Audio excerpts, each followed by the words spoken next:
김문수 후보가 오늘 대구 달성으로 박근혜 전 대통령을 예방했고, 박근혜 전 대통령은 김문수 후보에서 지난 일을 연연하지 말고 다 잊고 국회에 뭉쳐서 승리해달라 이렇게 말했습니다. 지난 일이라고 하는 것은 과거에 김문수 후보가 당에서 후보 자격을 획득했는데 지도부가 그걸 후보 지위를 박탈한 거, 여기에 관해서 지금 서슴하게 생각하지 말고 굳건하게 해서 다 통합해서 반드시 이겨달라. 자, 이렇게 말했습니다. 자, 그리고 그 김문수 후보는 박근혜 전 대통령에게 선거의 여왕이라고 불렸으니까 선거에 어떻게 하면 이길 수 있는지 이렇게 물었다고 합니다. 그러니까 진심을 다해서 하면 된다. 진심을 다해서 하면 된다. 지금은 반드시 이기고 똘똘 뭉쳐야 할 때다. 이것을 강조했다고 합니다. 자, 오늘 박정희 전 대통령 생가를 방문해서 거기서도 박근혜 전 대통령에 대해서는 명예가 회복돼야 된다. 이렇게 말하면서 눈물까지 흘렸다고 합니다. 자, 그러니까 이 박근혜 대통령이 얼마나 힘들고 억울한 시간을 보냈는지 이 김문수 후보는 잘 알고 있습니다. 자, 박근혜 대통령이 감옥에 있을 그 기간 동안에 본인은 광화문 광장에서 박근혜 대통령 석방과 문재인 퇴진을 외치면서 투쟁을 했기 때문입니다. 자, 오늘 박근혜 전 대통령을 만난 것은 이번에 처음입니다. 김 후보가 만난 것은 당이 여러 가지 일들이 많았지만 지난 일에 연연하지 말고 하나로 꼭꼭 뭉쳐서 선거를 반드시 이겨달라고 말했다고 이전했습니다. 자, 이 김문수 후보가 박근혜 전 대통령을 예방한 것은 6.3 대선을 열흘 앞두고 지금 보수 표심을 대결집하는 그런 계기가 되지 않을까 이렇게 보이는 겁니다. 자, 오늘 오후 7시 25분쯤에 김 후보가 달성군 박근혜 전 대통령 자택을 찾았고 오후 8시 21분까지 차담을 나눴습니다. 자, 이 자리에는 국민의힘의 윤재호 중앙선거대책위원회 총괄선거대책본부장, 그리고 임한희 후보 수행단장, 신동욱 수석대변인, 유영하 의원이 배석을 했습니다. 자, 이번 만남은 김문수 후보 측에서 먼저 예방하겠다는 뜻을 전달했고, 박근혜 전 대통령이 화답하면서 이루어졌습니다. 자,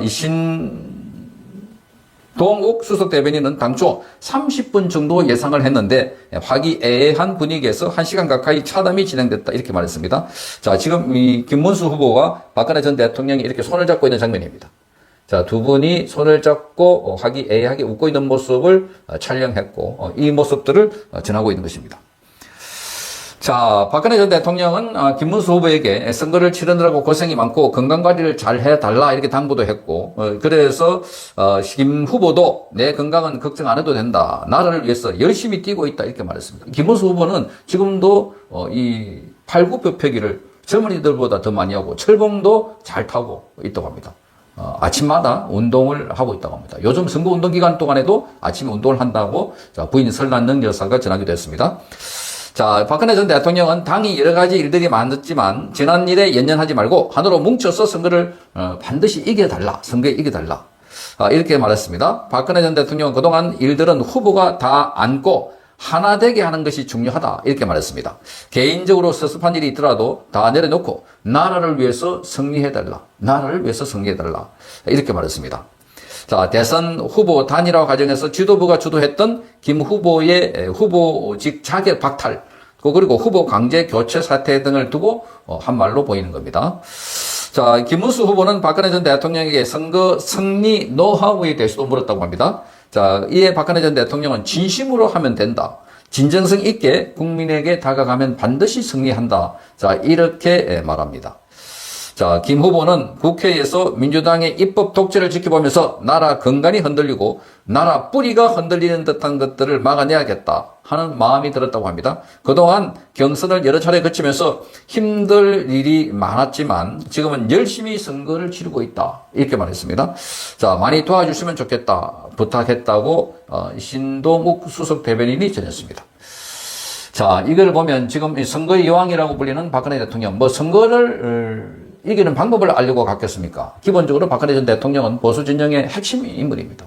어찌됐든 박근혜 전 대통령이 탄핵과 더불어서 보수가 괴멸되다시피 했고, 사실 그 이전에도 이명박 전 대통령에도 실형주의 정책을 쓴다고 하면서 사실상 보수 가치를 제대로 지키지 못했던 보수 진영의 자체 문제가 많았다. 정당도 마찬가지입니다. 지금 국민의힘의 전신정당이 계속해서 민주화 세력을 끌어넣는다. 뭐 이 중도 통합이라고 하면서 그래서 오늘 같은 이런 상황이 벌어졌는데 지금 다시 재건할 수 있는 것은 바로 박정희 정신으로 상징되는 박근혜 대통령. 그리고 이 김문수가 그 뒤를 따라서 본인이 강건한 대한민국을 만들겠다. 자, 이렇게 살아온 거는 아주 청렴하고 결백하고 깨끗하게 살아왔고, 그러나 투쟁은 강력하게 했습니다. 투쟁은 감옥에 2년 반 정도로 살 정도고, 그리고 모진 고문을 받아서 자, 한쪽 귀가 잘 들리지 않는 그런 장애를 입기도 했다. 자, 그렇지만 전혀 내색을 하지 않고 티를 내지 않았다. 민주화 보상금도 받지 않았다는 것을 최근에 이제 알게 됐던 것이었습니다. 자, 이런 걸 보면 그동안 이 김문수 후보는 너무나 잘 알려지지 않았던, 자, 너무나 잘 다른 사람들에게 홍보가 되지 않았던 그런 면이다. 번개 의원이 대법관을 30명으로 하면서 그 중에 상당 부분을 자, 비법조인으로 하겠다. 자, 이거에 많은 사람들이 지금 경악을 하고 있습니다. 자, 비법조인 하겠다. 심지어 김어준 같은 사람이 자, 이 대법관이 될 수가 있겠구나. 자, 그래서 깜짝 놀라고 있습니다. 자, 그래서 지금 차베스 같은 경우에 과거에 자, 이 법관을 늘리면서 비법조인으로 해서 그래서 마음대로 쥐락펴락 했다가 결국은 나라가 적골이 됐던 것이었습니다. 자, 그러니까 절대 권력은 절대 부패한다. 자, 그러니까 이재명은 자기가 집권을 하게 되면은 완전히 사법부까지 장악하려고 한 것 아닐까. 이런 의혹이 있습니다. 심지어 장경태는 지금 대법관을 100명으로 하겠다. 100명으로 하겠다. 자, 깜짝 놀랄 충격적인 이야기들입니다. 자, 이게 비판 여론이 거세게 일자 오늘 이재명은 그건 내 생각이 아니다. 또 당의 공식 입장이 아니다. 개별 의원들의 발의한 입법 발의한 내용들이다. 뭐 이렇게 말하고 있지만 그러나 여러 여론이 폭발하고 있자 백기를 들고 지금 이재명이 투항을 한 셈이다. 이렇게 봅니다. 자, 그렇지만 그게 일종의 쇼가 아닐까? 여전히 이재명은 대한민국의 사법 시스템까지 장악을 해가지고 완전 일극 체제, 이재명은 짜르 체제를 만들려고 한다 하는 비판을 받고 있습니다. 자, 이런 가운데 지금 고등법원의 부장판사를 지냈던 강민구 변호사가 자, 이 법원 겁박이 결국은 부메랑이 돼서 돌아온다 하는 아주 충격적인 글을 적었습니다. 이 내용을 보면 지금 이들이 사법부를 장악하고 사법부를 겁박하고 그렇게 해서 결국은 그들이 함께 몰락할 것이다. 이렇게 예언처럼 말하고 있습니다. 자, 강민구 변호사의 글을 여러분께 소개를 해드리겠습니다. 자, 한국의 판사는 자존심으로 사는 집단이고, 자, 판결 한 줄에 담긴 무게와 책임, 그리고 사법부라는 울타리 안에서 수십 년간 갈고 닦은 법률가의 양심을 쉽게 감매길 수가 없다. 이렇게 말하고 있습니다.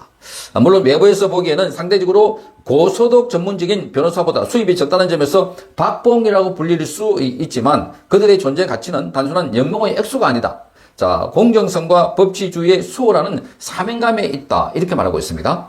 그런데 최근에 정치권의 움직임은 이들의 사명을 조롱하듯이 몰아붙이고 있다. 더불어민주당은 6.3 대통령 선거를 앞두고 마치 이재명 후보가 이미 대통령이 된 것처럼 자, 1년의 법률제도 개편안을 쏟아내고 있다는 겁니다. 자, 대법원장을 향한 탄핵소추 언급이나 특정 사건을 겨냥한 특검 도입 추진, 그리고 헌법재판소를 사실상의 사심법원으로 만드는 법 개정 논의, 거기다가 대통령이 당선이 되면 바로 기존 형사재판을 전면 중단시키겠다는 발상, 그리고 급기야 대법관을 30명으로 늘리되 그중에 상당수를 법조인 자격이 없는 인사들로 채우겠다는 이 계획까지 발표를 한 겁니다. 이는 사법부에 대한 협박이자 법치주의에 대한 정면 도전이라고 강민구 변호사는 진단했습니다. 자, 오늘 이재명 후보는 그중에 가장 비상식적이었던 비법조인 대법관 임명에 대해서 성급했다 이렇게 말하면서 한 발 물러섰지만 이미 국민의 법 감정은 깊이 흔들렸다. 자, 그러니까 여러 가지 지금 사법부에 대한 장악 중에 자, 이 비법조인을 대법관으로 만들겠다. 그건 한 발짝 물러섰다는 겁니다. 아직 대통령 당선 여부조차 불투명한 시점에서 무리하게 헌정 질서의 근간을 뒤엎으려는 시도, 이것은 중도층 유권자들에게 공포심과 반감을 안겨주기에 충분하다. 이렇게 적었습니다. 사법부가 무너져서 가루가 되면 그 위에 살아온 법조인들, 변호사든 검사든 모두가 먼지가 된다고 진단했습니다. 그리고 그 아래 국민은 그 먼지 속에 티끌이 된다고 말합니다. 이는 단지 비유가 아니고, 자, 법이 정치의 하수인이 되어 휘둘릴 때 정의는 무력화되고, 그리고 권리는 사라지면서 억울한 사람들의 호소는 외면을 받게 된다. 이렇게 말합니다. 그런 현실은 이미 세계의 많은 권위주의 국가에서 확인된 바가 있다. 자, 이러한 법원 겁박은 단순한 선거 전략의 일환이 될 수가 있다고 진흙하면서 헌정체제를 흔드는 발언과 입법 시도, 자, 이것은 결국 부메랑이 되어서 돌아온다는 겁니다. 정권은 바뀌어도 제도는 남고, 그리고 그 제도의 파괴는 미래 어느 권력에게도 독이 되어 돌아올 수밖에 없다는 겁니다. 자, 이제는 정치가 법 앞에 고개를 숙일 때다. 정치가 법 앞에 고개를 숙일 때다. 자, 법이 정치의 앞잡이가 되는 순간 민주주의는 껍데기만 남는다고 아주 폭탄 발언을 했습니다. 오랜 세월 묵묵히 자존심으로 버텨온 법관들에게 모욕을 주는 시대. 국민 모두가 결국 피해자가 된다는 점을 우리는 잊지 말아야 한다. 이렇게 말하면서 법의 균형을 무너뜨리는 모든 시도는 반드시 역사의 심판을 받게 된다고 글을 마무리했습니다. 자, 그러니까 지금 더불어민주당에서 법을 완전히 행정부 밑으로, 의회 밑으로 이렇게 해서 자각을 해가지고 삼권 분립을 무너뜨리고 입법부, 행정부, 사법부 위에 존재하는 이 총통 같은 존재가 바로 이재명이 되려고 하는 것 아닐까. 자, 이거 아직 선거 이기지도 않고 선거가 아니 열흘도 남았는데, 근데 벌써부터 들떠가지고 이런 제도 저런 제도를 마구 남발하고 발표를 하고 있는 겁니다. 자, 여기에 지금 국민들이 분노를 하고 있습니다. 이 전문가들뿐만 아니라 일반 국민들, 특히 이게 지적한 것처럼 중도층에서 분노가 폭발하고 있습니다. 그래서 김문수 후보의 지지율이 지금 급상승하고 있는 것도 이런 것과는 무관치 않습니다. 이재명은 자신이 지금 대통령이 된 것처럼 마구 거드름을 피우고 돌아다니면서 선동을 하고 있는.